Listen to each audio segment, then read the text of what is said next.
Shall we begin?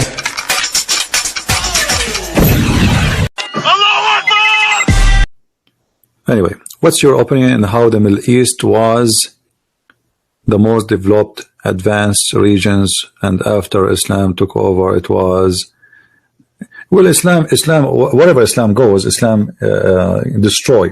You see, the Muslim, they say to you, do you know that civilization when Europe was in the Dark Ages? School books and books which we read in college, you'll read there that from 8th to the 12th century, it was the Dark Ages. Dark for whom? It was dark for the Europeans, not for the world. The Arabs and the Muslims were very much advanced from the 8th to the 12th century. They were very much advanced.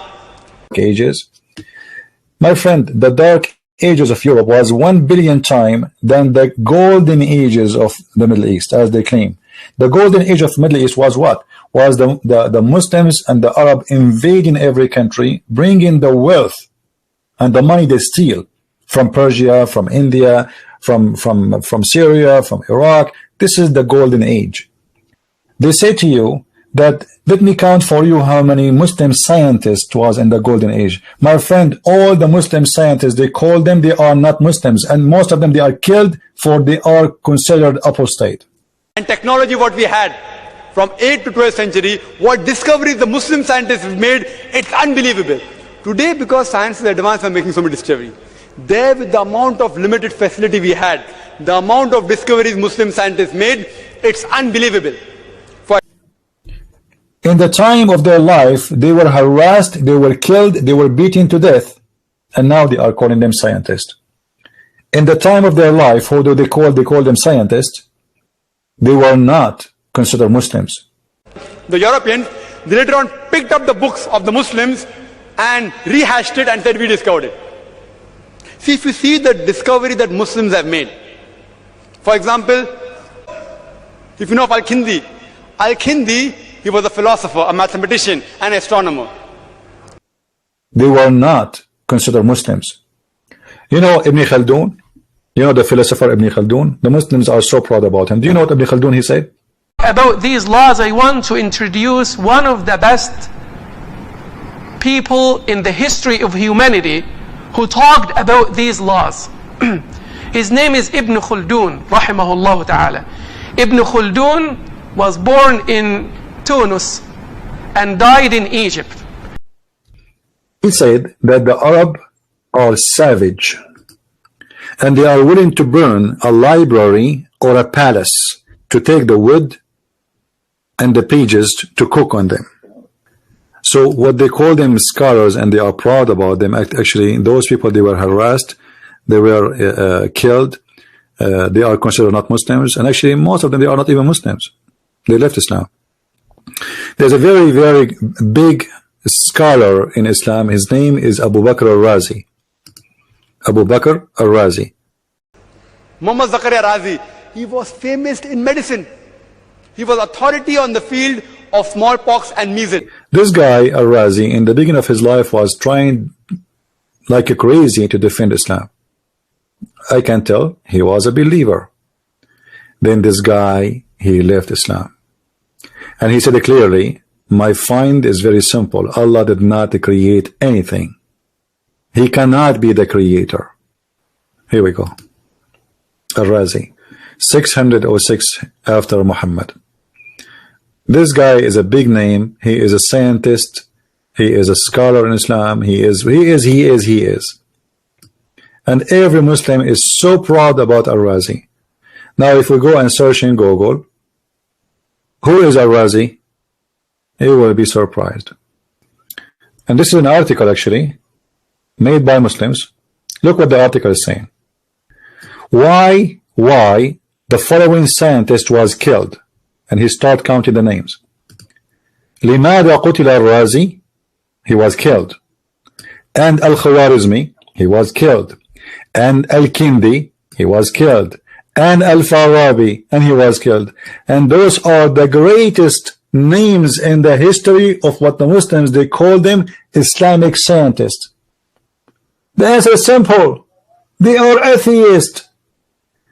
Not only that, by the way, you know, all of those, they call them scientists, they suffer a lot. Al-Ghazali, Ibn Rushd, Al-Asqalani, Al-Sahrudi, Ibn Hayyan, etc. They've been tortured, they've been killed, they've been, you know, jailed, they've been beaten.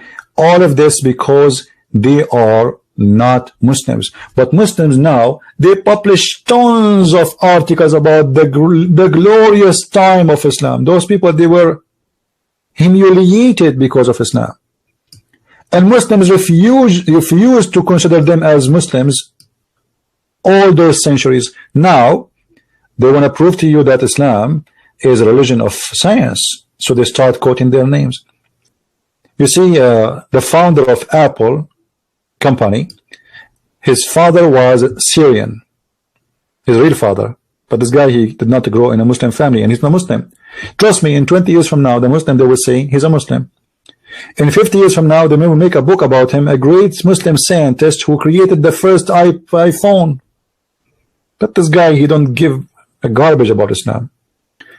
In this article, they count for you how someone like Al-Ma'arri, he was jailed, how Ibn Hayyan was killed, how Ibn al-Munammar was exhorted, or let us say deported, how they burned the library of Al-Ghazali, and they burned the library of Ibn Rushd, and they burned the library of Al-Asfahani, and they accused him of their faith, and how Al-Farabi was accused to be a kafir, same as Al-Razi, same as Ibn Sina, same as Al-Kindi, same as Al-Ghazali. Who's left?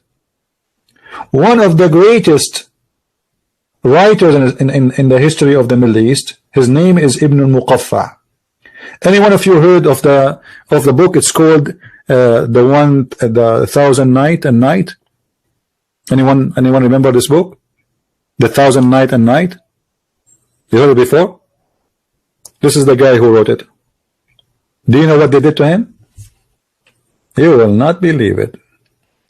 They accuse him to be kafir, and then they cut his feet and his hands, and at the end they cut his head. But today they speak about the amazing Ibn al-Muqaffa. Who can write like Ibn al-Muqaffa? I agree, this guy is an amazing writer.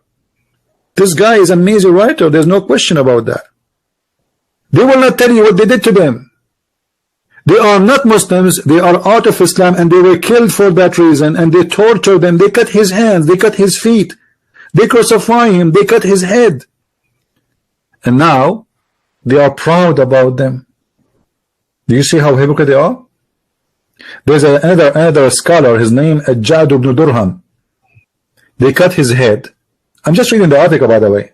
It's in front of me. Those who speak Arabic, they know it. I can give you the article actually in Arabic. You can use Google translation if you wish. All those who they are called the highest scholars of Islam, they've been killed. They are not Muslims. There's a guy,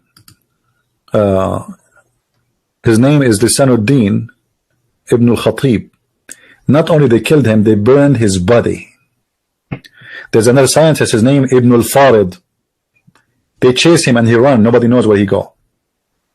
One of the most bigger names of history in the Middle East, or let's say historian and the researcher, his name is As-Sahrudi. He was killed. Even the Muslim scholars of the Muslim Sunni, you see, the Muslim Sunni have four sects. The Muslim Sunni have four sects. One of them, his name is Ibn Hanbal. Ibn Hanbal, this is their scholar. I mean, this is not a joke. This is a Muslim guy. This is for sure a Muslim. This is not an atheist. This guy, Ibn Hanbal, is not an atheist. He is a Muslim, and he was a Muslim. Even this one, the Caliphate, he tortured him. A philosopher, his name is Al-Kindi, in the age of 60, they took off his clothes in the middle of the city and make him naked, and they did slash him or lash him 60 times. And the Muslims were saying, Allahu Akbar, Takbir. And do you know what they said about Ibn Sina?